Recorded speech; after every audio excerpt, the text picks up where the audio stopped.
brief with this. You know, in the 1980s, this will be easier for some of you to remember than others, but in the 1980s, yes, I saw smiles from those who could remember. In the 1980s, in Santa Cruz County, to see if what we could do is take the 32 miles of rail line, which had been used primarily for a good long time for freight service, and see if what we could do is add intercity rail to that. Now, why did we even talk about doing such a thing? We did because the people in Santa Cruz County understand that the one transportation and transit corridor that we have that goes from Davenport to Watsonville is a. We also know, and it's unique to California, it's not unique to the United States. What we know is that as you widen freeways, you get maybe, once it's done, less than a year on the freeway. And within a year, what happens is that it is just as impacted, has just north to south or south to north, as it was before the. And so in our community, we lobbied.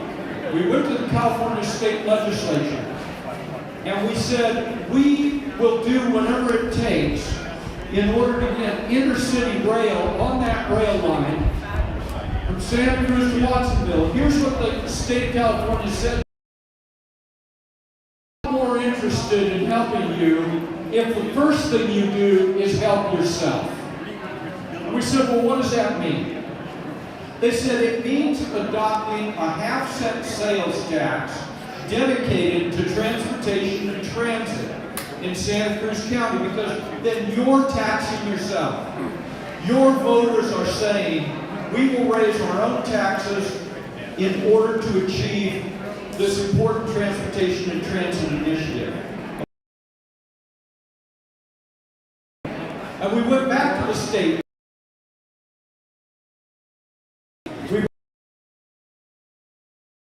County now. So let's you told and we did it, can we get on with this intercity rail business? And what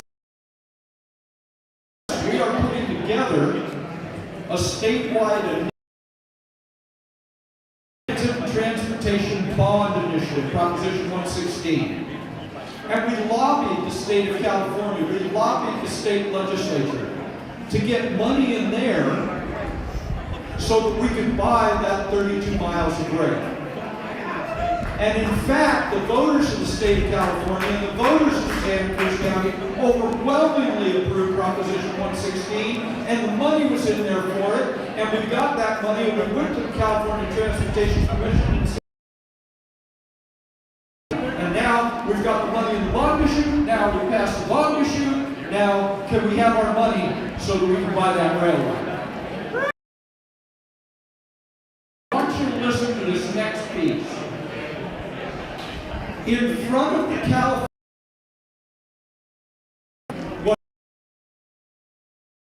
he was in Sacramento to testify to get the money to buy the rail line. The vice chair of the Transportation Commission for the state of California got very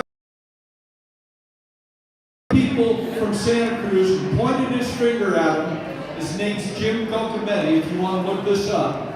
And he said, I'm very much in favor of voting for that money in the bond that was earmarked for that to now go to you. But I want to make one thing very clear. There was a long pause. He said, where I don't want to be is 10 or 15 or 20 years from now, and this was a bait and switch.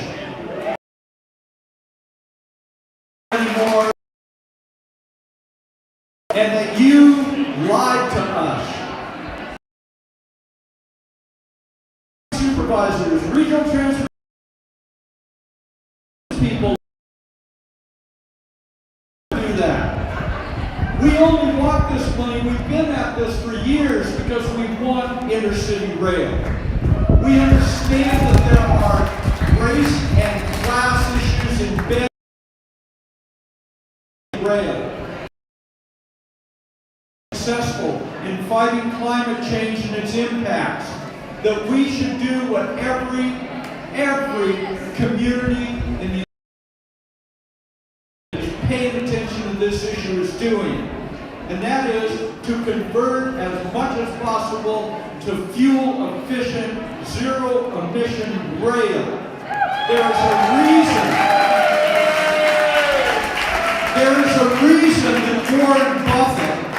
a reason that Warren Buffett 5 years ago shifted enormous amounts of his investments at Berkshire Hathaway into rail throughout the world. There is a reason for that. After we have put one foot in front of the other for months, for years, to get to the point we're at right now, where what we do is apply for the money from the state of California. Why do I say that? Because it is not just a little sleight of hand, it is a lie to say there is no money for the rail.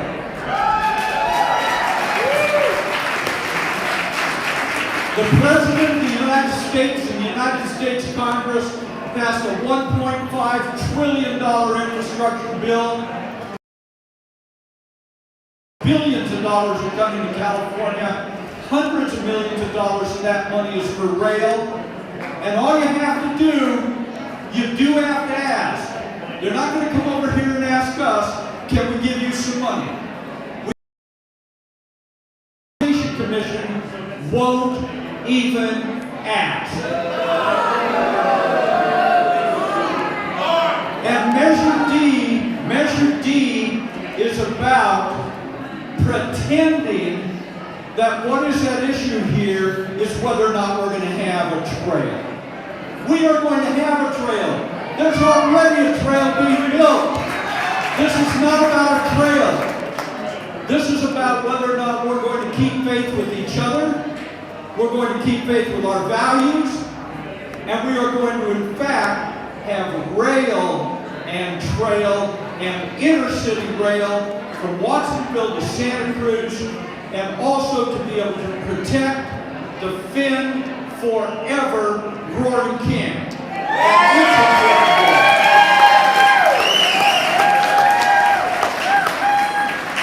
So what I'm going to ask you to do is this. In addition to that yard sign we talked about a few minutes ago, what I'd ask you to do is this. You are very kind for being here tonight. You are very generous to write a check for $25 tonight to come to this event. You know that the other side has a bottomless pit of money. Bottomless pit of money. We don't need a bottomless pit of money. We don't need to match them dollars. We need to be able to not be outspent more than about 3-to-1, because our side is the correct side. Our side is about truth. Our side is about protecting our environment. Our side